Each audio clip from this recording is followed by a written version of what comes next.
ایک مرتبہ فارسی ادب کے عظیم صوفی اور حکیم شیخ سدی کے گھر ان کا ایک بہت پرانا اور عزیز دوست تشریف لایا۔ وہ دوست مادی اعتبار سے خاصا پریشان حال تھا اور اپنی شدید ضرورت کے پیش نظر شیخ سے کچھ رقم ادھار مانگنے کے لیے حاضر ہوا تھا۔ شیخ سدی نے بڑی فراخ دلی دکھائی، جتنی رقم اس نے طلب کی تھی وہ اسے خوشی خوشی عطا کی اور اسے پورے احترام کے ساتھ رخصت کر دیا۔ لیکن جیسے ہی وہ دوست دروازے سے باہر نکلا، شیخ سدی کی حالت غیر ہو گئی اور وہ زار و کتار رونے لگے۔ شیخ سدی کو اس طرح روتے دیکھ کر ان کی اہلیہ حیران رہ گئیں۔ ان کے ذہن میں ایک دنیاوی سوچ آئی کہ شاید شیخ کو رقم کے ہاتھ سے چلے جانے کا افسوس ہو رہا ہے۔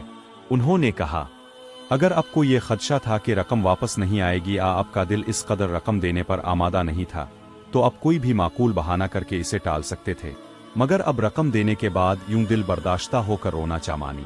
شیخ سدی کا ایمان افروز جواب۔ شیخ سدی نے جو جواب دیا وہ رہتی دنیا تک کے لیے سچی انسانیت اور دوستی کا معیار بن گیا۔ آپ نے فرمایا، دین میرا رونا اس رقم کے جانے پر نہیں ہے، بلکہ میں تو اپنی غفلت اور لاپرواہی پر رو رہا ہوں۔ میرا رونا اس بات پر ہے کہ میں اپنے دوست کے حالات سے اتنا بے خبر کیوں رہا کہ اسے اپنی ضرورت بیان کرنے کے لیے خود میرے دروازے پر آنا پڑا۔ اس مختصر سے واقعے میں انسانیت اور اخلاق کے کئی سمندر پوشیدہ ہیں۔ شیخ سعد کا فلسفہ یہ ہے کہ جب کوئی شخص کسی کے سامنے اپنی حاجت بیان کرتا ہے تو اس کی عزت نفس مجروح ہوتی ہے۔ ایک سچا دوست وہ ہے جو اپنے دوست کی ضرورت کا ادراک اس کے مانگنے سے پہلے ہی کر لے، تاکہ اسے دستن سوال دراز کرنے کی خفت نہ اٹھانی پڑے۔ ہم اکثر لوگوں کی مدد تو کر دیتے ہیں لیکن اسے ایک احسان سمجھتے ہیں۔ شیخ سدی نے اسے اپنی کوتاہی سمجھا۔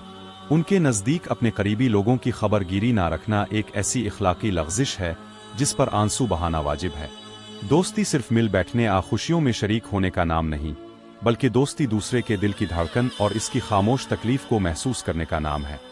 شیخ سدی نے ہمیں یہ سبق دیا کہ اگر آپ کا دوست آپ سے مدد مانگنے پر مجبور ہو گیا ہے تو آپ اپنی دوستی کا حق ادا کرنے میں ناکام رہے ہیں۔